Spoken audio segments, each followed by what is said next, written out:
मित्रों, हिंदू धर्म में मनुष्य के जन्म से लेकर मृत्यु तक कुल मिलाकर 16 संस्कार बताए गए हैं, जिनमें से एक अंतिम संस्कार भी होता है।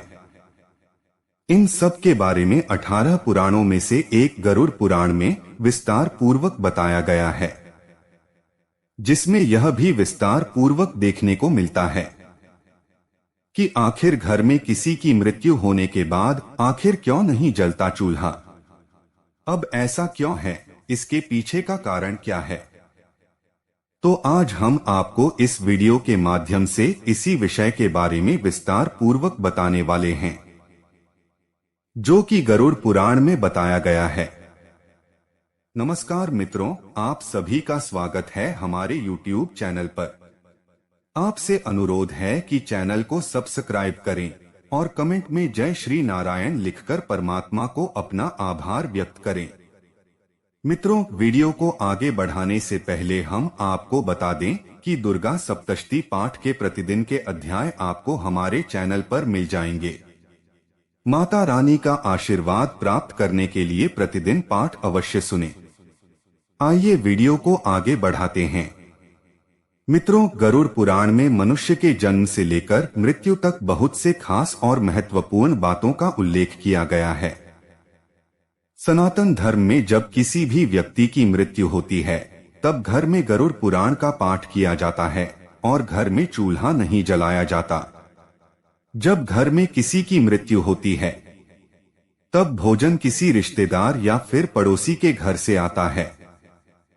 तो आइए जानते हैं, गरुड़ पुराण के अनुसार आखिर मृत्यु के बाद घर में चूल्हा क्यों नहीं जलाया जाता।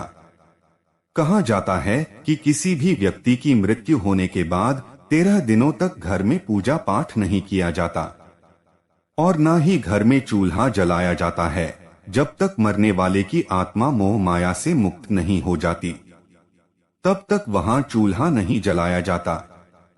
इसके साथ यह भी कहा जाता है कि किसी की मृत्यु के बाद उनके घर में चूल्हा इसलिए नहीं जलता ताकि परिजन के सारे सदस्य साथ बैठकर इस दुख को झेल सकें। और तो और गरुड़ पुराण में स्पष्टता से बताया गया है कि जब तक मरने वाले व्यक्ति का अंतिम संस्कार नहीं हो जाता, तब तक उस घर में चूल्हा नहीं जलाना चाहिए, क्योंकि ऐसा करने से करने वाले व्यक्ति की आत्मा को कष्टों का सामना करना पड़ता है और उसे दुख पहुंचता है। वैसे तो आप सब जानते ही हैं कि भोजन मन के खुश होने पर किया जाता है, लेकिन अगर घर में किसी सदस्य की मृत्यु हो गई है, तो ऐसे में आप खुश कैसे रह सकते हैं या आप भोजन कैसे कर सकते हैं? और अगर आप ऐसे में भोजन कर लेते हैं, तो आपके आसपास रहने वाली आत्मा को कष्ट होने के साथ साथ गुस्सा भी आ सकता है, जो आपके और आपके परिवार के लिए कोई बड़ी परेशानी भी उत्पन्न कर सकता है। इसीलिए सभी तरह की परेशानियों से लोगों को बचाए रखने के लिए घर में मृत्यु के बाद चूल्हा जलाना मना किया गया है। मरने वाले व्यक्ति का किया जाता है पिंडदान। मित्रों, कहा जाता है कि जब किसी व्यक्ति की मृत्यु हो जाती है, तो मरे हुए व्यक्ति के शरीर को देवतुल्य के समान माना गया है। ऐसे में उनका सम्मान तभी होगा जब आप उनकी पूजा पूरी विधि विधान के साथ करेंगे। ऐसे में यह सब किए बिना आप भोजन ग्रहण कैसे कर सकते हैं? अगर आप ऐसा करते हैं तो उस देवता समान शरीर का अपमान होगा। वहीं अगर बात करें विज्ञान के अनुसार, तो माना जाता है कि किसी भी शरीर की मृत्यु हो जाने पर उल्टी क्रिया शुरू हो जाती है, जिसके बाद शरीर में मौजूद तत्व आपस में मिलकर बैक्टीरिया उत्पन्न करने लगते हैं, जो कि लोगों को दिखाई भी नहीं देते, और वह सारी बैक्टीरिया बिना दिखाई दिए पूरे घर में फैलने लगते हैं। और अगर ऐसे में भोजन बनाया जाए, तो सारी बैक्टीरिया आपका भोजन में भी आ सकते हैं, जिससे आपका सारा खाना अशुद्ध और दूषित हो सकता है। मित्रों, शायद आपको यह जानकर हैरानी होगी कि दाह संस्कार इन 3 कर्म के लिए भी कुछ देर तक टाल दिए जाते हैं। नंबर 1, हिंदू धर्म के अनुसार अगर किसी व्यक्ति की मृत्यु सूर्यास्त के बाद होती है, तब उस मृत व्यक्ति के शरीर को नहीं जलाया जाता। सूर्यास्त के बाद मरने वाले व्यक्ति के शरीर को रात भर घर में रखा जाता है। साथ ही किसी न किसी व्यक्ति को उसके पास रहना ही पड़ता है। फिर उस मरे हुए व्यक्ति के शरीर का दाह संस्कार अगले दिन ही किया जाता है।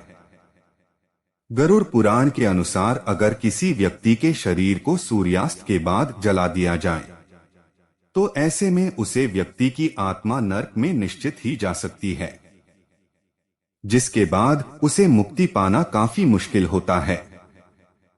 कहा जाता है कि उसके बाद ऐसी आत्माएं राक्षस, दानव और पिशाच की योनि में जन्म लेती है। नंबर 2, अगर किसी व्यक्ति की मृत्यु पंचक काल में हुई है तो पंचक काल में व्यक्ति के शरीर को नहीं जलाया जाता, अर्थात उसका अंतिम संस्कार नहीं किया जाता। ऐसे में जब तक पंचक काल समाप्त नहीं हो जाता तब तक मरने वाले के शव को घर में ही रखा जाता है और किसी न किसी व्यक्ति को उस शव के पास रहना ही पड़ता है। गरुड़ पुराण के साथ साथ कई और धार्मिक ग्रंथों में बताया गया है कि अगर पंचक काल में किसी व्यक्ति की मृत्यु हो जाए तो उसी के साथ उसके खानदान में 5 दूसरे लोगों को भी मौत हो जाती है। इसी के कारण लोग पंचक काल के खत्म होने का इंतजार करते हैं। लेकिन मित्रों, डरने वाली ऐसी कोई बात नहीं है, क्योंकि आप इसका एक समाधान कर सकते हैं। आप मरने वाले व्यक्ति के साथ आटे, बेसन या फिर सूखी घास से बने 5 पुतले बनाकर उस शव में रखकर उसी तरह अंतिम संस्कार कर सकते हैं। अगर आप ऐसा कर लेते हैं तो आपके परिवार का पंचक दोष खत्म हो जाएगा। नंबर 3, मित्रों, अगर किसी व्यक्ति की मृत्यु हो गई है और उसका दाह संस्कार करने के लिए उसका कोई पुत्र या पुत्री पास में नहीं है, यानी वह दूर रहते हैं, तो ऐसे में उनके आने का इंतजार किया जाता है और उनके आने तक शव को घर में ही रखा जाता है और उसे समय भी शव के पास किसी न किसी व्यक्ति को रहना ही पड़ता है, क्योंकि ऐसा कहा जाता है कि पुत्र या पुत्री के हाथों दाह संस्कार होने के बाद ही मरने वाले की आत्मा को शांति मिलती है, अन्यथा उस व्यक्ति की आत्मा दर दर भटकती रहती है, जो कि कभी कभी परिवार के लिए ही बड़ा खतरा बन जाती है। साथ ही साथ अगर मरने वाले व्यक्ति के शव को अकेला छोड़ दिया जाए तो उसके आसपास लाल चींटियां या कोई दूसरे पक्षी या फिर पशु जाकर उस शरीर को खा सकते हैं। इतना ही नहीं, उस शव के आसपास भटकती हुई आत्मा भी उसके शरीर में प्रवेश कर सकती है, जिसकी वजह से मरने वाले व्यक्ति के साथ साथ उसके पूरे परिवार को भी कई तरह की समस्याओं का सामना करना पड़ सकता है। इसीलिए गरुड़ पुराण में बताया गया है कि शव को अकेला नहीं छोड़ना चाहिए। तो मित्रों, आपने गरुड़ पुराण के अनुसार जाना कि जब घर में किसी व्यक्ति की मृत्यु हो जाती है तो आखिर चूल्हा क्यों नहीं जलता। मित्रों, आपको हमारी आज की प्रस्तुति कैसी लगी, कमेंट करके अवश्य बताएं। ऐसी ही और धार्मिक और पौराणिक जानकारी के लिए हमारे चैनल को सब्सक्राइब करें। जय श्री नारायण।